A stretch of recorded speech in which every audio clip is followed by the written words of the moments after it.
ইয়ার সুইংয়ের সাথে শরীফুল ইসলামের deadly yorker.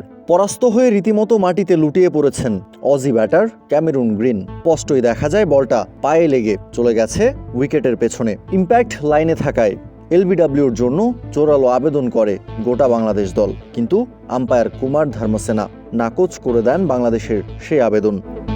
এমন স্পষ্ট একটা আবেদনে আম্পায়ার সাড়া দেননি, তাই তো ক্যাপ্টেন নাজমুল শান্ত সিদ্ধান্ত নিলেন টিভি আম্পায়ারের কাছে যাবেন। করলেনও তাই। রিভিউ নিয়ে বাংলাদেশ দল গেল টিভি আম্পায়ারের কাছে, আর তখনই দেখা গেল স্পষ্টই আউট হয়েছেন ক্যামেরুন গ্রিন। সাথে সাথে উল্লাসে মাতে গোটা বাংলাদেশ দল।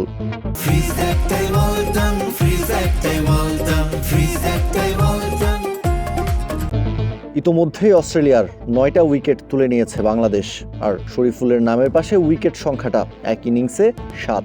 বিদেশের মাটিতে এর আগে আর কোনো বাংলাদেশি পেসার 7 উইকেট পায়নি। 101 রানের লিড নিয়ে দ্বিতীয় দিনের খেলা শুরু করা অস্ট্রেলিয়া নিজেদের সবশেষ উইকেটটা হারায়। দলটার লিড যখন 146 রান। ব্যাট হাতে বাংলাদেশি বোলারদের জন্য চিন্তার কারণ হয়ে দাঁড়িয়েছিলেন Australian spinner Nathan Lyon. 32 run করে অপরাজিত ছিলেন তিনি। ব্যাট হাতে হয়ে উঠেছিলেন অপ্রতিরোধ্য।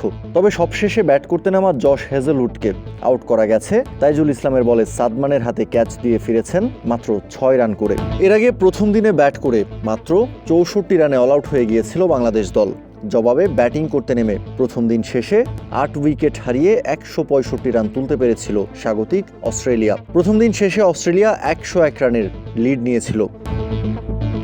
কাউসার শান্ত, ক্রিক ফ্রেঞ্জি।